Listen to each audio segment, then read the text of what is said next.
Veteran finds strange chain in lake. His dog's reaction led to a shocking discovery. The mist rolled in thick over Cedar Hollow Lake, settling low like it was trying to smother the morning. Everything was wet: the trees, the dock, the damp earth under Clay Thompson's boots. Even the air tasted like rusted metal and pine. Clay zipped up his field jacket, the military-grade kind that had outlasted 2 deployments and most of his adult life. Rocky trotted a few paces ahead, his black and tan coat slick from dew, ears on a swivel. He didn't wag his tail like usual. No darting after squirrels, no nose in the reeds. He was scanning, listening. That should have been Clay's first clue. Their mornings were always the same. Inspect the dock, check for loose bolts or downed limbs from the night's storm, drink coffee from the thermos Clay never left without. Say nothing, just walk, let the world stay quiet. That was the deal he'd made with life when he left the Army Corps of Engineers. Silence in exchange for sanity. So when Rocky stopped cold and let out a sharp, guttural bark, Clay froze. Not a squirrel bark, not a deer bark. A warning. "Rock," Clay called, voice low. The German shepherd took 2 steps toward the lake's edge, stopped, and barked again. Louder this time, tail stiff, fur prickling along his spine. Clay's boots squelched in the mud as he crossed the clearing. Rocky didn't move, just kept barking at a spot where the storm had peeled back a chunk of shoreline. Clay crouched, brushing aside a mat of pine needles and black silt. Then he saw it. A chain. Thick, rusted, embedded in the earth like it had been sleeping there for decades. "Well, hell," Clay muttered. The chain was the industrial type, not the kind used for boats or docks. This thing had weight, history. He gave it a light tug. Nothing. Buried deep. "Probably left over from dam work," he said aloud, more for himself than the dog. Scrap.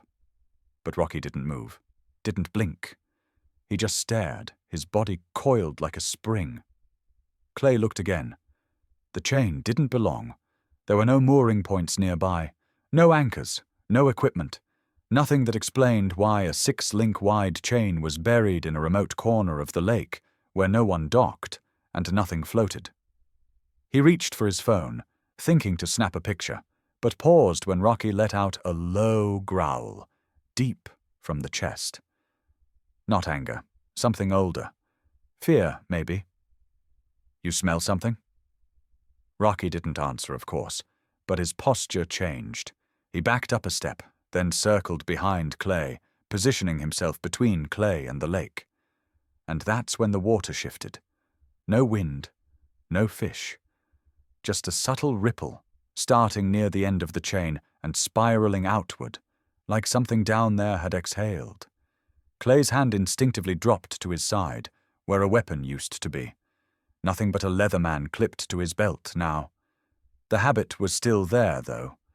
The reaction of a man who'd once been trained to expect detonation behind anything unexplained. He stood, wiped his hands on his jeans, and took a step back. "Come on," he said. But Rocky didn't move.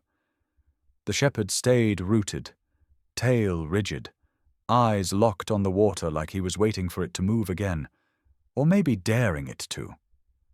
Clay checked his surroundings. The sun hadn't broken through the fog yet. Pines stood motionless. The entire lake seemed to be holding its breath. "All right," Clay said slowly.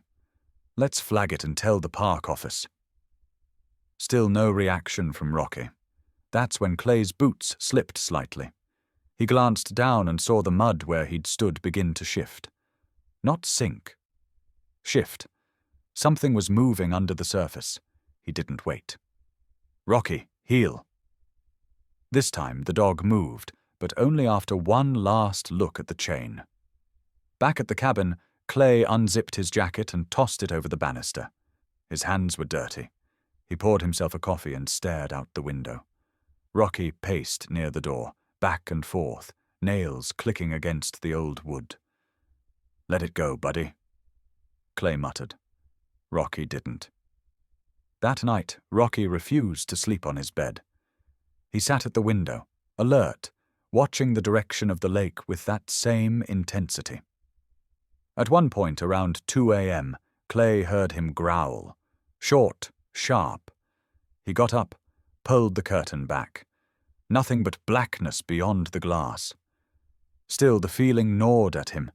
He'd spent years identifying the subtle creaks of steel under stress, the ways machines spoke when something was off. That chain felt like that, a thing out of place.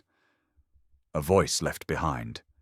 The next morning, Clay returned with gloves, a shovel, and a head full of half-slept thoughts. But before he got near the shoreline, Rocky stopped him. The dog stood in front of Clay's legs, pressed his chest forward like a wall. Clay looked down, puzzled. "You don't want me to go?" Rocky let out a soft, low whine. That sound got to him more than the barking. He crouched, met the dog's eyes.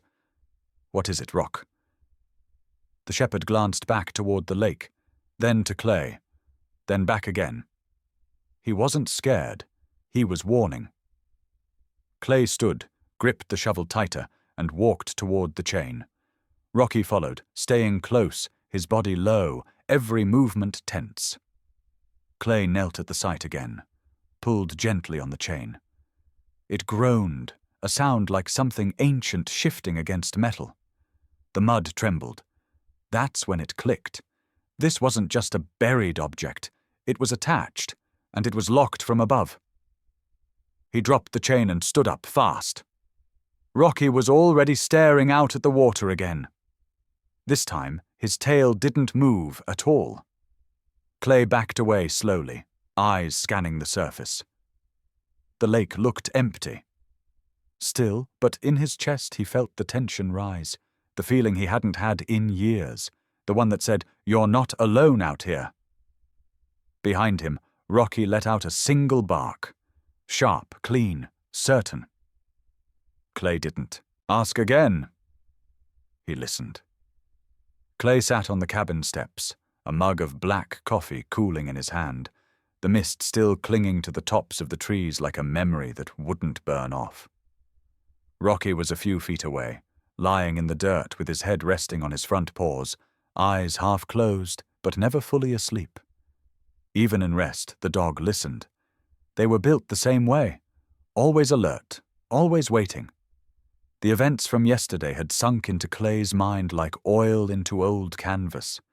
The chain, the sound, Rocky's refusal to leave the shoreline. Something wasn't right. But instead of pushing forward, Clay did what he'd learned to do after the war. He paused, listened, watched the quiet for what it might be trying to say. His fingers brushed the rim of his mug. Rocky stirred, ears flicking back toward him as if hearing the thought form. "You remember that desert pit in Nineveh?" Clay said softly. Rocky didn't move, but his breathing shifted. Clay set the mug down beside him.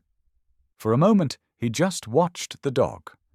Rocky's right ear was still notched from shrapnel, a jagged edge that never healed quite right. His left shoulder carried a scar too, hidden under the fur, from the day the blast wave knocked them both off their feet. Clay had been the engineer, the one responsible for assembling and maintaining the robotics used to neutralize IEDs. Rocky had been the dog assigned to the explosive ordnance detection unit. But they weren't just man and dog. They were a two-man team with one heartbeat between them. They'd been deployed together in 2010, back when Rocky was barely 2 and Clay was still running on the adrenaline of being useful. The dog had already sniffed out 4 hidden bombs in the first 3 weeks, saved a convoy from being blown sky high. No bark, no panic, just a pause, a glance, and a shift in his weight. That was all the warning Clay needed to halt everything. After the 3rd close call, Clay had stopped letting anyone else handle him. He didn't say it out loud, but he trusted Rocky more than he trusted command. Some nights, when the wind was just right, Clay still smelled the burnt sand and diesel. Back here in Oregon, the pine trees and lake air had replaced those scents. But the silence? That was the same. The kind of silence that soldiers keep with them, not because it comforts, but because it's the only thing that stays. Clay stood and stretched his back. Rocky followed with a low groan and stood too, shaking the dirt from his coat. Without a word, they started walking towards the lake again. They didn't need to speak. That was the thing about them. Their whole relationship had been built in places where noise could get you killed, where a single bark in the wrong place meant a detonation. So Rocky had learned early how to communicate in silence. A flick of an ear, a tilt of the head, the slight tension in his stance. Clay had learned to read every inch of it. And yesterday, when Rocky barked like that, so sudden, so sharp, it wasn't just noise. It was a sentence, a scream with direction. And that direction pointed to something buried. As they approached the clearing, Clay slowed. The lake was still. Birds moved through the trees above, but not one sound came from the waterline. Rocky stopped beside him, tail low. His eyes scanned the same muddy edge where the chain had been. It was still there, glinting faintly under the grey light, half hidden in the muck. Clay crouched to examine it again. Rocky didn't follow. He stood back, watching, his body tight like he expected the ground to move. Clay squinted, noting a strange indentation in the soil near where the chain entered the lake. Something heavy had shifted recently. He pulled out his pocket knife and poked gently into the soft mud. The blade hit metal, not rock, less than an inch below. "Whatever this is, it's big," he said. He looked back at Rocky, who let out a low, sustained whine, the kind of sound he made before a mission, right after suiting up, when he sensed pressure in the air. Clay stood, brushing his hands clean. He wasn't some conspiracy nut. He didn't chase mysteries, he fixed things, he liked logic. But this chain, it pulled something loose in his gut, the way a smell sometimes does. The way hearing a helicopter overhead used to make his heart start racing. The feeling was the same now, that restless itch behind his ribs. As they headed back to the cabin, Clay kept replaying the moment in Nineveh, the false clear zone. Rocky had stopped dead just as the lead tech gave the all-clear. The shepherd had refused to move forward, pacing in a tight figure eight, ears pinned, eyes locked on the dirt. That pause saved 3 lives. Later, when command reviewed the footage, they called it intuition. Clay called it listening. Back on the porch, Clay sat down again. Rocky didn't go inside. He remained out front, watching the trees, chest rising and falling with slow purpose. Clay looked over at the battered old toolbox near the door. "Still got the winch cable?" He said it like a question, but it wasn't. Something in him had already decided. He'd bring it tomorrow. They'd pull it. Whatever the chain was hiding, it wasn't going to stay hidden much longer. But tonight, he let the silence settle. And Rocky, ever faithful, lay across the threshold like a sentinel, not guarding Clay, guarding the story the lake was trying to tell. The fog had burned off by mid-morning, but the lake still looked like glass, too still for comfort. Clay stepped carefully along the bank, the wet soil sucking at his boots with every move. The toolbox swung from his left hand. In his right, he carried a length of old nylon rope and a compact pulley rig he'd pulled from the shed. It hadn't been used since he repaired the downed satellite dish 3 winters ago. He'd never expected to be dragging it toward a lake. Behind him, Rocky moved in complete silence. No leash, no command, just presence. Every so often, Clay glanced back. The dog's posture hadn't changed since yesterday.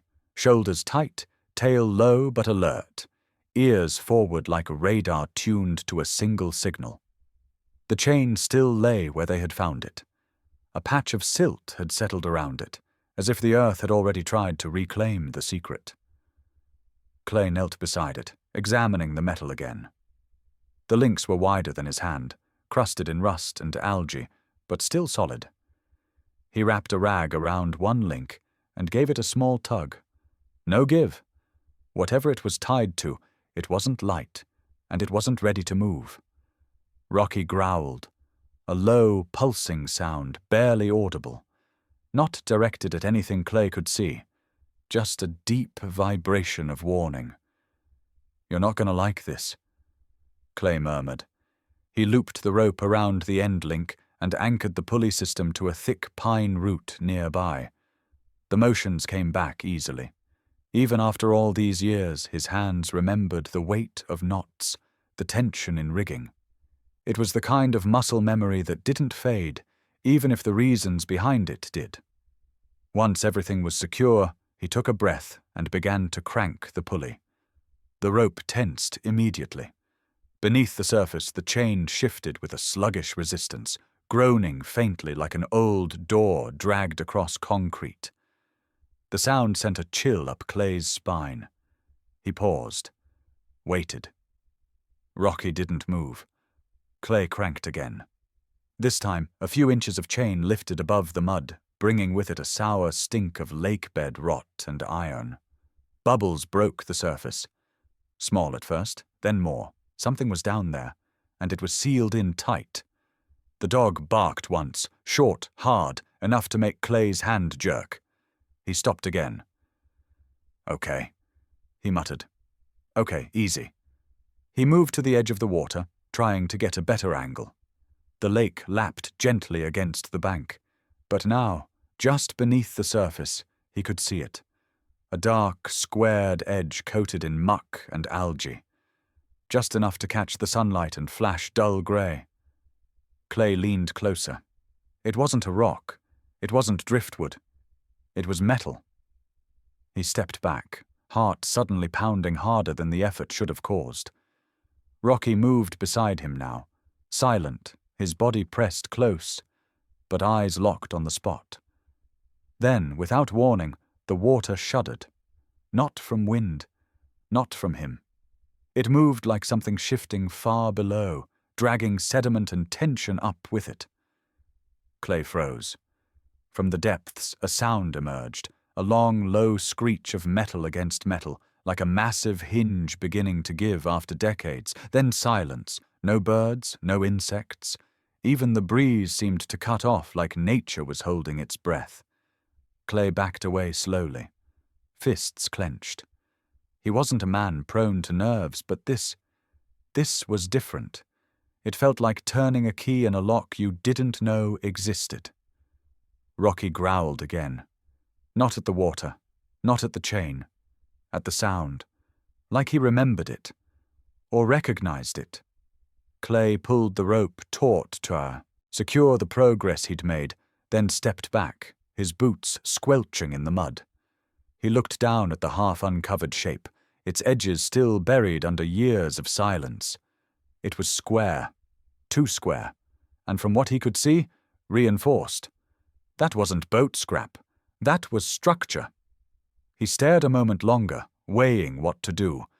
Then he turned and walked away, not because he was afraid, but because every instinct honed from years in the field told him to respect things that resist being uncovered. Rocky stayed close all the way back, casting one last glance over his shoulder toward the chain. Not with fear, with the same look he gave a live wire buried just beneath the sand. A warning look? Clay understood it now.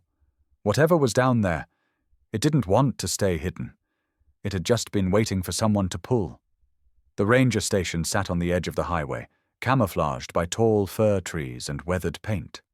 Clay pulled up just after noon, the bed of his truck still carrying traces of dried lake mud and rust flakes from the chain. Rocky stayed in the passenger seat, unmoving, staring out toward the tree line like his mind hadn't left the lake. Clay shut the door with more force than necessary and walked inside. It smelled of stale coffee, dust, and pine cleaner. A young man behind the counter glanced up from a clipboard, adjusted his cap, and offered a polite nod. "Can I help you, sir?" Clay reached into his coat pocket and pulled out the printed photo he'd snapped of the chain. "Found this embedded in the lake bed at Cedar Hollow. Doesn't match any anchor or dock remnants. It's attached to something large. Metal. Reinforced." The ranger squinted at the photo, then smiled, unconcerned. "Looks like damn scrap. We've had a lot of old hardware surface lately with the reservoir drawdowns. Sometimes logging chains, sometimes flood control anchors." Clay didn't smile back. "This chain is different. It's bolted to a structure. I rigged a winch to it. Whatever's down there didn't budge. Then I heard a sound. Something moved under the water." The kid chuckled, still trying to stay friendly. "Well, the lake does that. Gas pockets, thermal shifts. You'd be surprised how loud a rock slide underwater can get." Clay leaned forward, voice low and even. "You think I don't know what lake pressure sounds like? I worked for 15 years as an engineer in forward-deployed units. I know metal tension. I know reinforced design. This isn't random junk." Now the ranger's smile faded, replaced by practiced neutrality. "Sir, if you're concerned, I can file a report. But unless there's immediate environmental danger or public safety risk, we don't dive for every submerged object, especially when it's probably been down there for 50 years. Clay exhaled slowly. "Fine. File your report." He walked out before the kid could offer a patronizing thanks. Back in the truck, Rocky was upright now, eyes locked on Clay's face as he climbed in. The dog whined softly, an anxious sound, rare for him. "I know," Clay muttered. "They won't check it." He pulled onto the road without another word. The sky was starting to darken at the edges, a slow build towards the next storm. Or maybe that was just how the air felt now, charged with something that hadn't finished rising. Back at the cabin, Clay dropped his gear by the door and rubbed his hands over his face. He hadn't eaten since morning, hadn't thought about food. The weight in his chest made chewing feel impossible. He poured a splash of whiskey into his coffee and stood by the window, looking towards the lake he couldn't see. Rocky paced near the front door. Then he stopped. Then he sat. Then he stared. Not at Clay, not at the floor, at the door, as if waiting for something to knock. The silence stretched. Clay tried the radio, static, switched it off, tried to eat a piece of bread, gave up after 2 bites. And still Rocky stared. That night, the dog refused his bed. Around midnight, Clay heard the soft thud of claws against the wood floor. Rocky was pacing again. Then came the sound of him pressing against the door, pawing once, twice, then again, this time with force. "Rocky, cut it out." The pawing stopped for 2 seconds, then resumed, more insistent now. "Rock, enough." But Rocky wouldn't stop. His nails scratched against the old wood like he was trying to warn something outside, or something inside. Clay slammed his mug onto the table. "I said that's enough!" Rocky flinched, just slightly. Then he backed away from the door, shoulders low, eyes not looking at Clay but through him, through the wall, out towards the lake. Clay closed his eyes and sat down heavily. The room felt colder than it should have. He looked at the dog. Rocky didn't whine, didn't bark again. He simply lay down near the door, not curled up, not relaxed. He placed his head on his front paws, but his eyes never left the lake's direction. And his tail, normally twitching in sleep, was still as stone. "You're being dramatic," Clay muttered, but Rocky didn't blink. The look in his eyes wasn't fear, it was disappointment.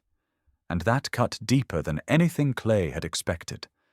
For the first time in years, he felt distance between them. Not physical, not even emotional in the usual sense. It was something else, a fracture in the trust they never had to build with words. A space Clay had accidentally created by turning away from a truth Rocky had already accepted. He watched the dog for a long time, watched him watch the darkness, and in the stillness of that moment, Clay realized what was really bothering him. It wasn't that the ranger had dismissed him. It was that he had almost dismissed Rocky too. The storm passed overnight, leaving the lake swollen and the ground soft enough to remember every footprint. By sunrise, Clay had already packed his gear. He didn't eat, didn't bother with coffee. He just filled a thermos, grabbed his gloves, and whistled once. Rocky came running from the porch, ears up, tail still low but steady. There was no hesitation in him now. He knew exactly where they were going. The mist was lifting when they reached the clearing. The air had that damp, electric smell that follows lightning, like the whole forest was holding its breath. The chain glistened with dew. Half of it had vanished again under a thin layer of mud, but the tension in the line was still there. Taut, silent, waiting. Clay set down his toolbox beside the same pine root where he'd rigged the pulley 2 days earlier. He worked in silence, threading the rope through, checking every knot. Rocky sat behind him, tail wrapped close, eyes fixed on the lake as if guarding him from something unseen. "All right, boy," Clay said quietly. "Let's see what this thing's been hiding." He began to crank. The pulley groaned, rope straining as the chain rose, one rusted link at a time. Mud frothed around the base. The smell hit him, metal and decay. Bubbles broke the surface again, more than before, thick with silt. The sound reminded him of the hiss that came before detonation. Only this time, it was the earth itself exhaling. "Easy," he muttered, though he wasn't sure who he was talking to, himself or the lake. The chain jerked. Then, with a grinding pull, something below gave way. Rocky barked once, sharp and deliberate. Clay turned the crank faster. Water churned, brown and thick, and then the first edge broke through, a corner of steel, slick with algae and age. He wiped the mud with his sleeve. Beneath the grime, the outline of welded seams appeared. Not random, not natural. The shape was too precise. He kept pulling. The surface split open to reveal a solid frame, roughly the size of a door, reinforced with thick bolts and a faded metal plate riveted into one side. The letters were almost gone, but the sun caught them just right as he leaned in. U.S. Civil Defense Property. Do not tamper. Clay froze. The words seemed to echo inside him, familiar in a way that made his stomach turn. He traced them with his glove, feeling the raised ridges of each letter. Civil defense, Cold War era. Maybe a test structure. Maybe something more. Behind him, Rocky growled again, low and steady. Clay looked out across the lake. It was empty, too still, like the entire body of water had gone silent to listen. He stepped back, breathing hard. Jesus! His phone came out without him thinking. He snapped photos, close-ups, wide angles, and typed a short message to the Clearwater Dam Authority. Found submerged metal frame. Possible military structure. Please advise. He sent it and waited, pacing. The water settled again, except for one faint bubble rising beside the frame. It popped softly, but Clay swore he heard something under it, a hollow echo, like air trapped behind metal. He checked the rope tension again. It was holding, but the weight below hadn't fully surfaced. He crouched to inspect the chain where it entered the hatch. The link was bolted directly to a thick steel bracket, welded into the upper edge. Not a mooring. A lock. The chain wasn't used to anchor something in place. It was used to keep something sealed shut. Rocky's hackles lifted. "Yeah," Clay whispered. "You feel it, too." He turned off the pulley and sat on the damp earth, staring at the hatch. The last rays of morning were cutting through the trees, turning the mist gold. He rubbed his forehead, trying to make sense of it. Why here? Why under a recreational lake? He thought about the dam, the civil defense projects from the 1950s. Shelters built, tested, then buried. But those were supposed to have been decommissioned before reservoirs were filled. He'd read about them in passing, forgotten relics of a time when people thought concrete could stop fallout. Maybe this one never got written off. A ping on his phone broke the silence. The dam authority replied. Short message. Coordinates received. Sending a team this afternoon. Do not disturb site. Clay looked up at Rocky. Guess they think it's real too. The shepherd tilted his head, a familiar flicker of recognition in his eyes, as if he understood more than the words. Clay reached out and rested a hand on the dog's neck. The fur was damp but warm, steadying. Good work, partner, he said softly. You found it. By the time the engineers arrived, the fog had fully lifted, leaving the lake bare and exposed under a weak sun. A white government pickup stopped by the dock. 2 men and 1 woman climbed out, pulling on wet suits and rubber boots. The leader, a man in his 40s with dark hair and a clipboard tucked under his arm, approached with a quick handshake. Clay Thompson. I'm Aaron Blake, structural engineer. You're the one who reported the find. That's me. Blake crouched by the water, eyes narrowing at the sight of the hatch. Well, I'll be damned. That's Cold War fabrication if I've ever seen it. Late 50s, maybe early 60s. The woman beside him started unpacking a sonar device. We'll scan before diving, she said, professional but hushed, like she didn't want to disturb whatever was listening under the water. Clay stepped back, giving them space. Rocky stood at his side, unblinking. Minutes later, the sonar began to ping. Lines of faint data scrolled across the monitor, forming the outline of a rectangular chamber about 12 feet down. Blake frowned, leaning closer. There's a cavity down there, he said quietly. A sealed compartment. The woman adjusted the gain. Solid readings on all sides. It's intact. Blake straightened, his face tightening. Then this chain isn't holding debris. It's holding a door. Clay's stomach turned. They lowered a small camera into the water. The feed flickered to life on the tablet. For a moment, there was nothing but silt and darkness. Then, as the light steadied, the image came into focus. Corroded bolts, the unmistakable outline of a latch mechanism welded shut. Rocky started to growl again. Not loud, but continuous. The kind of sound Clay hadn't heard since they were overseas, moments before a tripwire revealed itself. Blake looked up at him. You hear that? Yeah, Clay said quietly. He doesn't like it. The engineer exhaled slowly, watching the monitor. Can't blame him. Clay knelt beside the dog, resting a hand on his shoulder. The muscles beneath the fur were tense, vibrating with instinct. Whatever's down there, Clay whispered.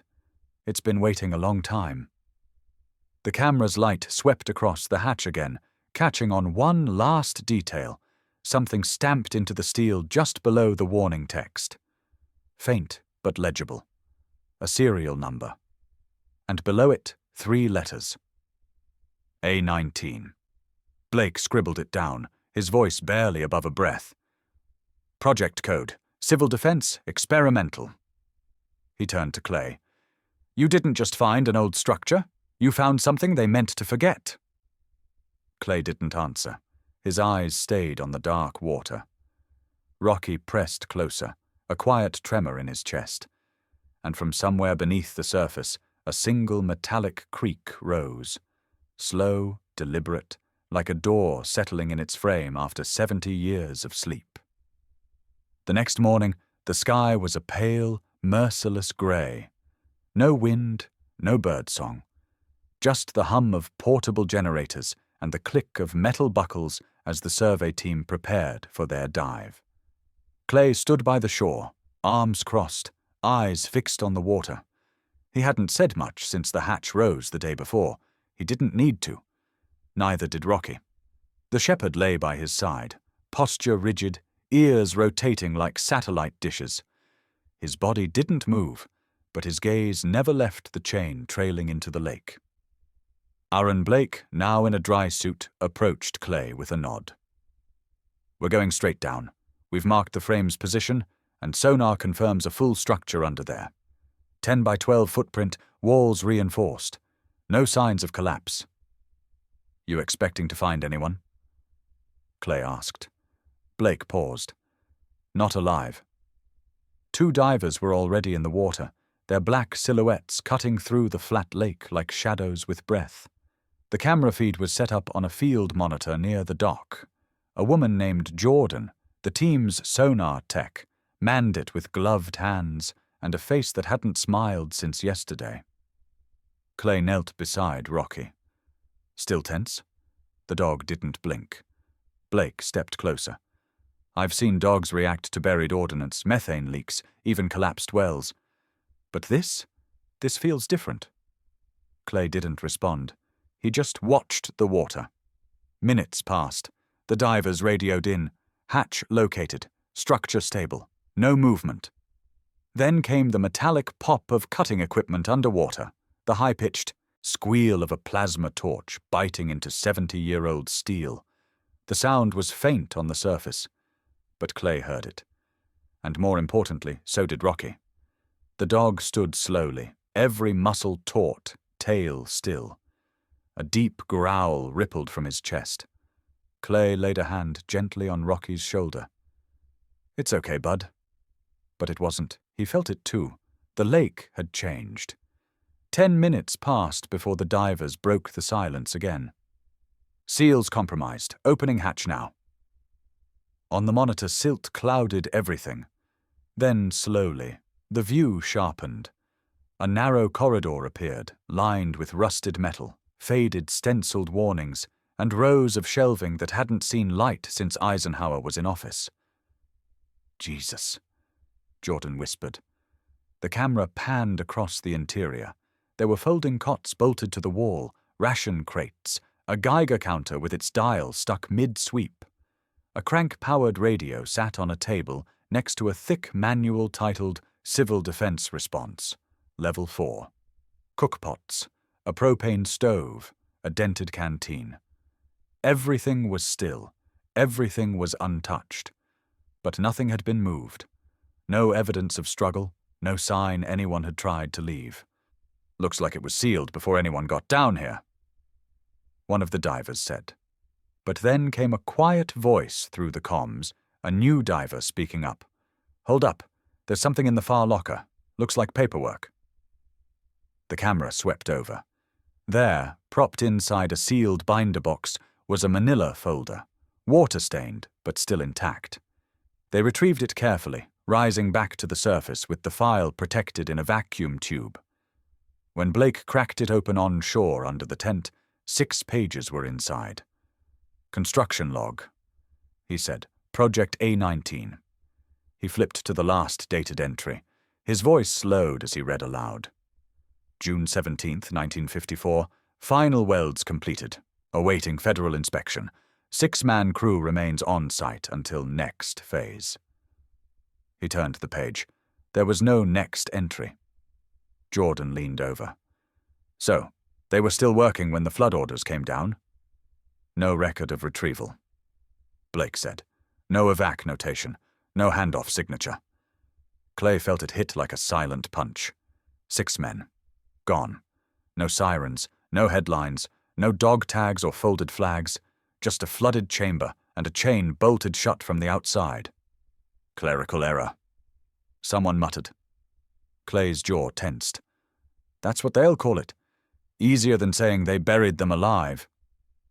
Blake's face was unreadable. But Rocky let out a whimper then, sharp and sudden, and walked to the lake's edge, standing right where the chain dipped beneath the surface.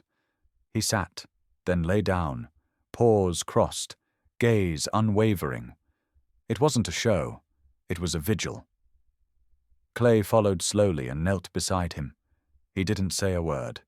just reached down and ran his fingers through the coarse fur behind Rocky's ear. The engineers packed their gear in silence. Blake sealed the folder and handed it to Jordan for archival transfer. Before she walked away, she turned to Clay. They were supposed to inspect it the next day. He nodded. They were building a shelter to survive a war, she added, eyes low. And they didn't survive the peace. No one spoke after that, not even the wind. As they stood, the lake gave one faint ripple, and then was still again. The water had gone still again. Days passed since the last dive, and the lake had returned to its quiet rhythm, mirroring clouds and concealing everything below. But something had shifted. Clay felt it in the way Rocky refused to lie down anywhere but by the shoreline, in how he stared across the water like waiting for someone to return. News had spread. Not wide, not flashy, just enough to reach the right ears. By Thursday, a group of historians arrived from the University of Oregon and the state archives. They came with yellowed documents, rolled blueprints, and a cautious sense of urgency. Clay watched them unload boxes from 2 government vans, their boots crunching over the gravel, as if the weight of the past were packed in each file. Rocky watched them too. One woman introduced herself as Dr. Evelyn March, cold-weather archaeology specialist, with soft eyes and hands that moved with a practiced care. The others kept to themselves, murmuring over files beneath the temporary tent set up by the shore. By afternoon, one of the divers returned to help retrieve objects left behind in the hatch chamber. Clay didn't follow them into the water. He stood by the edge, Rocky by his side, listening. The diver surfaced an hour later with a sealed plastic crate. "Nameplates," he called out. "Locker tags, brass, some still legible." They placed the crate on a folding table under the tent. Dr. March pulled on gloves and lifted the first tag out with delicate fingers. The metal had darkened over time, but the engraving was still there. "Monsieur DeWitt," she read it aloud. A young man in the group, a volunteer researcher, looked up sharply. "Say that again?" "DeWitt?" she repeated. The young man moved closer, jaw tight. "Do you have others?" She nodded and slowly lifted more tags, reading them off one by one. C. Merrill, J. Choi, S. Alvarez, N. Riley, and the last one, H. Linwood. The young man stepped back as if the wind had knocked into him. "My grandfather's name was Henry Linwood," he said. "He worked for a subcontractor out of Redmond in the early 50s. We never knew what happened to him. No funeral, no grave, just disappeared." The others turned to him. Dr. March's voice softened. "Your family never got a report?" "Just a letter saying he was reassigned. Nothing after that. My dad was 7. His voice cracked slightly. They thought he ran off. Rocky stood suddenly, his whole body tensed. Then, with no warning, he let out a single bark. Loud, echoing across the quiet camp. Everyone froze. He trotted forward and placed himself between the man and the crate of nameplates, tail low, nose twitching hard. Then he let out a long, low whine. Dr. March stepped back instinctively. The man knelt next to Rocky, one hand hovering in the air. "You smell something, don't you?" Rocky didn't look away. He just stared at the nameplate in the woman's glove. "You recognize it?" Clay asked quietly.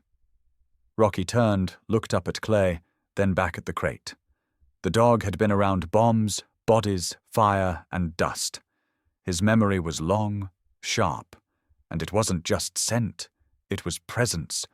There were things dogs knew without words. Clay moved forward, voice low. "That tag, that name, something lingers on it." Blake, who had returned with the archive group, stepped forward. "We always assumed these Cold War projects were decommissioned cleanly. But the more we dig, the more names just stop appearing in records. No reassignments, no pay stubs, no benefits claimed, just silence." Dr. March nodded grimly. There's a term for that. Administrative erasure. Not intentional cover-up, just the kind of forgetting that happens when paperwork gets lost and nobody asks twice. The man holding Linwood's nameplate didn't say anything. He just stared at it, like it had weight far beyond brass. They were still building it, Clay said. The weld log proves it. Then the order came to flood the valley. Nobody double-checked. They sealed it from above. You think they had time to run? Dr. March shook her head. The hatch was locked, welded, and that chain locked from the outside. Clay finished, on purpose. No one spoke for a while. Finally, the young man stood, still holding the tag. I grew up thinking he abandoned his family. He said, "This changes everything." Rocky walked to him again, slower this time, and sat by his feet. The man dropped to one knee and reached out, resting a hand on Rocky's neck. "Thank you," he whispered. Clay turned to the water. The lake glimmered under the waning light, but it didn't feel beautiful today. It felt heavy, a still witness to something that had waited too long to be remembered. Behind him, the team resumed sorting the documents, but quieter now, more reverent. Each item they lifted felt less like evidence and more like remains. Rocky returned to Clay's side and leaned against his leg. Clay rested a hand on the dog's back. "They weren't forgotten?" Clay said. "Not anymore." And Rocky, still as stone, stayed locked on the horizon, as if making sure the lake understood. The morning of the dedication arrived quiet and cold. A layer of fog drifted low across Cedar Hollow Lake, softening the edges of the world. The kind of fog that didn't just hide the trees, it hushed them. It was the sort of day that didn't ask for noise, and Clay Thompson was glad for that. He didn't park at the main turnout where the officials and guests were gathering.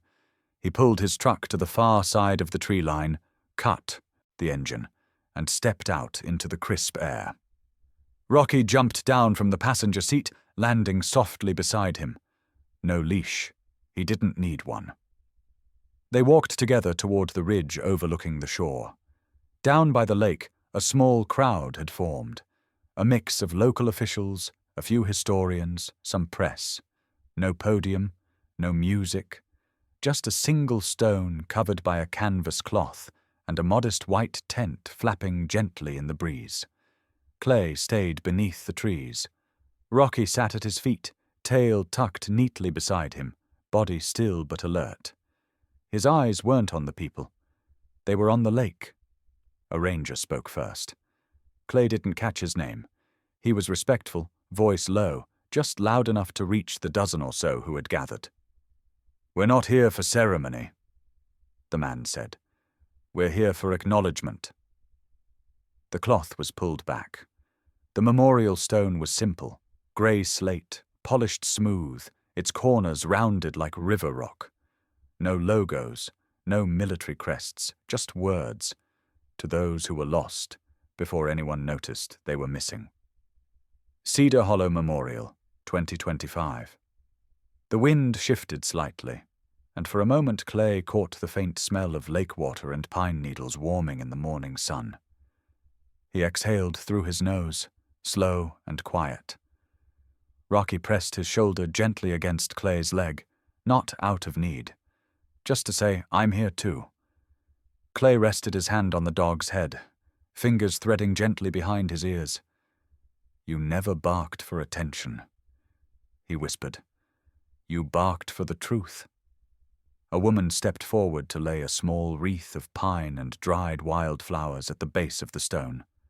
Another man followed with a folded page, maybe a name, maybe a story. Then silence again. Clay didn't move closer.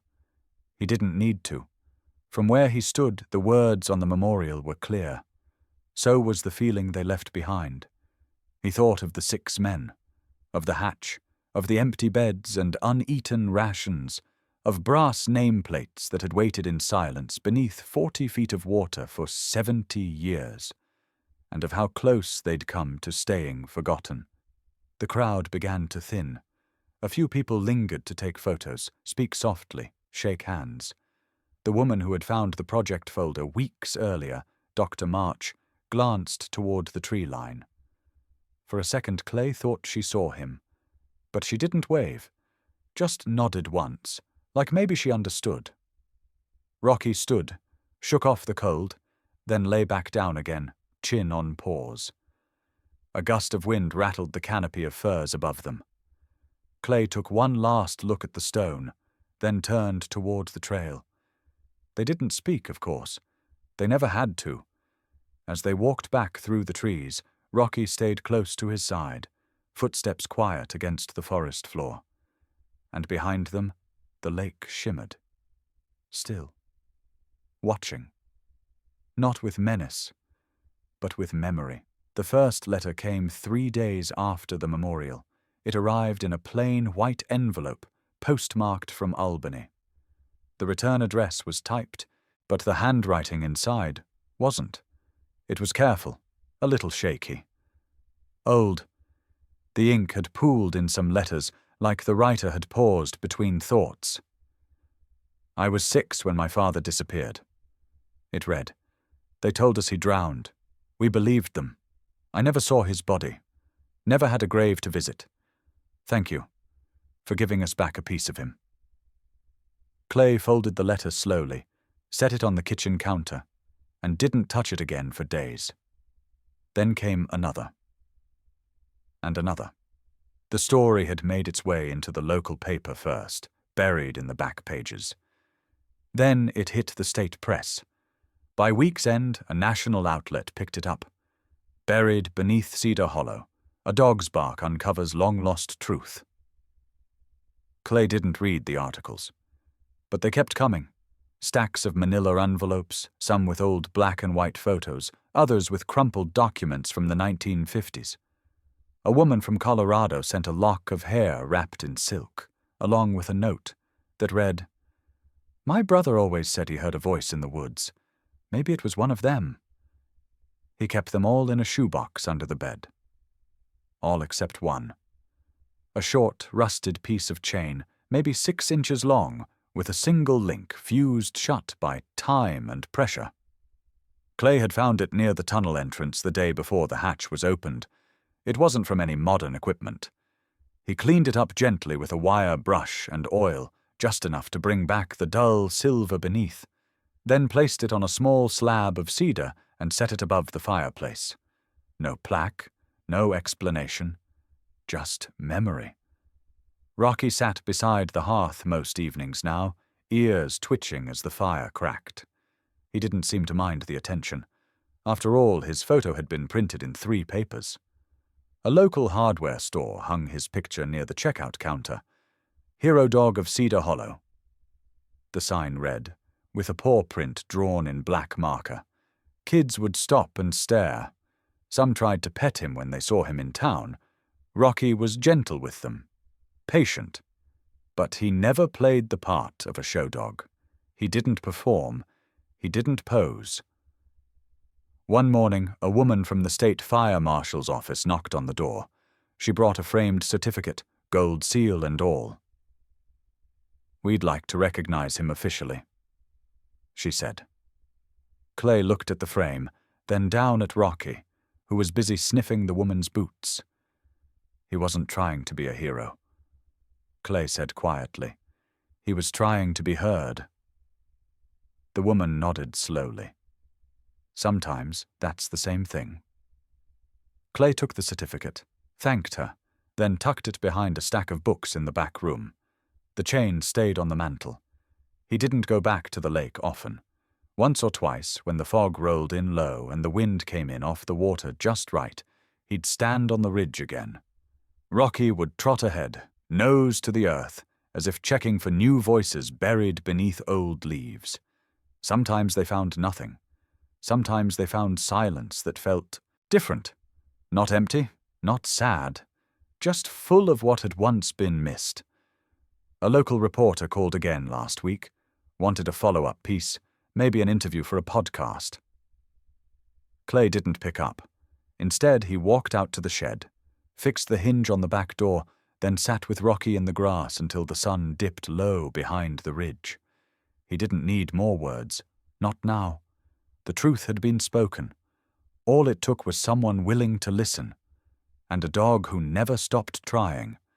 The morning started the way it always did in October, mist curling off the surface of the lake, like breath from something half asleep. Clay zipped up his old jacket, the one with the torn seam on the left shoulder, and stepped off the porch. Rocky didn't move. The dog was perched on the top step, his front paws tucked under, his eyes locked across the lake as if guarding something only he could see. He didn't look up as Clay passed, but his tail gave a small thump against the wood. Once. Clay walked the perimeter out of habit, checking the tree line, watching for any downed limbs near the path that edged the bluff. He didn't expect much these days. After what had come out of those woods a few months ago, the silence almost felt respectful, like the earth itself was still holding its breath. Back at the cabin, Clay found a boy standing nervously at the gate. He was maybe 16. Skinny, wearing a school hoodie 2 sizes too big, and holding a cheap spiral notebook like it was made of glass. He looked up quickly when he saw Clay. "Mr. Harrow?" The boy asked. "Sir, I'm Kyle Madison. I go to Lakefield High. I'm doing a piece for the school paper. They assigned me this thing on local veterans and, well, everyone said I should come talk to you." Clay considered him for a moment. Rocky had stood up behind him now, slowly padding forward until he sat squarely between the gateposts, tail still. "I'm not much for talking," Clay said. "I understand," the boy said. "It's just the story about your dog. It changed how people see this place. My grandfather, he used to talk about that lake like it had ghosts. Now people say it has memory. That's different." Clay opened the gate and nodded for the kid to come in. They sat on the porch steps. Kyle opened his notebook, but the pages stayed blank. He only asked 2 questions. "Why do you think Rocky knew something was there?" Clay didn't answer right away. He looked at the dog, now curled at the edge of the porch, still facing the lake. "He listened harder than most people do," Clay said finally. Kyle scribbled something down, then asked, "Do you think he was trying to protect something?" Clay shook his head, eyes narrowing slightly. "Not protect. Remind." Kyle stayed a few more minutes, then closed his notebook and stood. He hesitated at the gate. "Thank you. For the story and for what you both did." Clay gave a half nod, then looked up at the gate. A new plank of cedar had been bolted across the top beam last week. Burned into it, in clean black letters, were words Kyle paused to read aloud before leaving. He didn't bark for food. He barked for what no one else dared to see. That night, Clay stood in the doorway as the sun dipped behind the ridge. The lake was dark now, windless. The trees were still. But the porch felt alive, breathing slow and steady in the rhythm of old wood and faithful paws. Rocky remained alert even in sleep, one ear cocked, as if some part of him was still tuned to that faint, forgotten cry in the earth. Still listening, still watching. Sometimes Clay wondered if they'd only uncovered one story, if others still lay buried in those hills, waiting for someone or something to listen. He'd spent a lifetime not wanting to be seen. Now he was the caretaker of a truth larger than himself, passed to him by a dog with no words but all the conviction in the world. The town still came around sometimes, tourists too. They wanted to see the porch, the path, the place where it all started. Clay never offered much, just a nod, a gesture toward the lake. If they stayed long enough, they'd see Rocky move, just once, a shift in his body, a small, low growl, not of warning but of knowing. as if he'd already heard what they hadn't yet dared to speak. Some stories find their way back. Others need help. Sometimes all it takes is a dog who refuses to let silence win. So maybe now it's your turn. What's your story with a loyal pet? If one has ever changed your life, even a little, share it. Let it be heard. And if you're here because you believe in the bond between a soldier and their dog, between truth and those who fight to protect it, support this channel. Subscribe to German Shepherd, because some truths still bark before they speak.